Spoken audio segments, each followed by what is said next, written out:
ഇന്ന് എങ്ങോട്ടെങ്കിലും ഒന്ന് കറങ്ങാൻ പോകണമെന്ന് വിചാരിച്ച് കഴിഞ്ഞപ്പോൾ ഒരുപാട് അകലേക്ക് പോകാൻ താല്പര്യമില്ല. അതുകൊണ്ട് അടുത്തുള്ള ഏതെങ്കിലും ഒരു സ്ഥലം പിടിക്കാമെന്ന് വെച്ചപ്പോൾ തൊട്ടടുത്ത് തന്നെ നല്ല ഫേമസ് ആയിട്ടുള്ള സ്ഥലം, അത് കുറേ റീൽസിലൊക്കെ വന്നിട്ടുള്ള ഒരു സ്ഥലം ഉണ്ടല്ലോ, നമ്മുടെ ചൊക്കന. അപ്പോൾ അങ്ങോട്ടേക്ക് പോകാമെന്ന് വിചാരിച്ചു. കൊടകരയിൽ നിന്ന് ഈ ചൊക്കനിലേക്ക് ഏകദേശം ഒരു 16 കിലോമീറ്ററൊക്കെ കാണിക്കുന്നുണ്ട്. അപ്പോൾ നമ്മൾ വരണ ആ റൂട്ടും കാര്യങ്ങളൊക്കെ നല്ല ഭംഗിയുണ്ട്. ഏകദേശം കുറച്ച് ഏരിയ കഴിഞ്ഞ് കഴിഞ്ഞാൽ ഒരു കാടിൻ്റെ ഇടയിൽക്കൂടെയൊക്കെയാണ് നമ്മൾ പോണത്.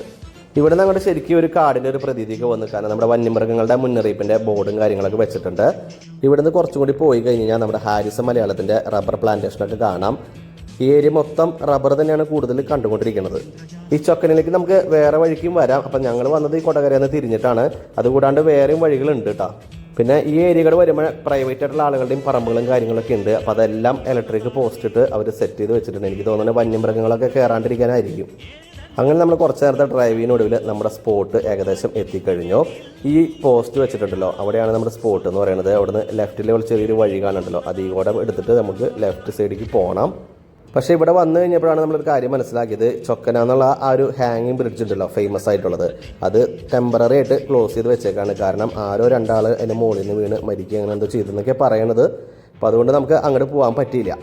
ഇവിടെ വരെ വന്നിട്ട് തൂക്കുപാലം കാണാണ്ട് പോകാന്ന് പറഞ്ഞാൽ അത് മോശമാണല്ലോ. അപ്പം 4 കിലോമീറ്റർ അപ്പുറത്ത് എലിക്കോട് എന്ന് പറഞ്ഞ ഒരു തൂക്കുപാലം ഉണ്ട്.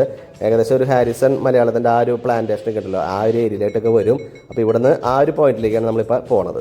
മഴക്കാലം ആയതുകൊണ്ട് തന്നെ നല്ല ക്ലൈമറ്റാണ്. അതുപോലെ ചെറിയ ചെറിയ മഴകളൊക്കെ പെയ്തുകൊണ്ടിരിക്കുന്നുണ്ട്. നമ്മളീ പോണ ഏരിയയിൽ ഏകദേശം ഉണ്ട് ഈ ഒരു പോയിന്റ് കഴിഞ്ഞപ്പോൾ ഫുള്ള് റബ്ബറാണ്. റബ്ബർ ടാപ്പിങ്ങും കാര്യങ്ങളൊക്കെയാണ് നടന്നുകൊണ്ടിരിക്കുന്നത്. കണ്ടില്ലേ, എല്ലാ റബ്ബറിനും ടാപ്പിംഗ് ഉണ്ട്. അങ്ങനെ നമ്മൾ 4 കിലോമീറ്റർ ഇങ്ങോട്ട് പോകുന്നു കഴിഞ്ഞപ്പോൾ എലിക്കോട് എന്നുള്ള ആ ഒരു തൂക്കുപാലം നമ്മൾ കണ്ടുപിടിച്ചു. എനിക്ക് തോന്നുന്നത് ചൊക്കന എന്നുള്ള ആ തൂക്കുപാലം ഉണ്ടല്ലോ, അതാണ് കുറച്ചും കൂടി വലുതെന്ന് തോന്നുന്നത്. ഇത് അത്ര വലുപ്പമില്ല, കുറച്ചും കൂടി വീതി കുറവാണെന്ന് തോന്നുന്നത്. പക്ഷെ അത്യാവശ്യം ആളുകളൊക്കെ ഇങ്ങോട്ട് വരുന്നുണ്ട് കേട്ടോ ഇതൊക്കെ എക്സ്പ്ലോർ ചെയ്യാനായിട്ട്.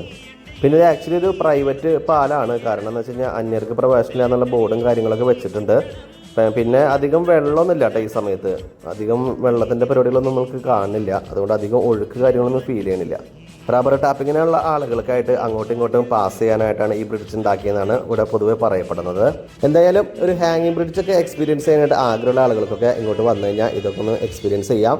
പിന്നെ ഇതൊക്കെ ഒരു പ്രൈവറ്റ് പ്രോപ്പർട്ടിയും കാര്യങ്ങളൊക്കെയാണ്. അപ്പം നിങ്ങളുടെ സ്വന്തം റിസ്കിൽ മാത്രം ഇതൊക്കെ എക്സ്പ്ലോർ ചെയ്യാം. ഇത്രയേ ഉള്ളൂ ചൊക്കന എന്ന് പറയാൻ പറ്റില്ല, ഇല്ലിക്കോട് ബ്രിഡ്ജിൻ്റെ വിശേഷങ്ങൾ. അപ്പോൾ ഇനി മറ്റൊരു വീഡിയോ ആയിട്ട് കാണുന്നവരെ എല്ലാവർക്കും ബൈ.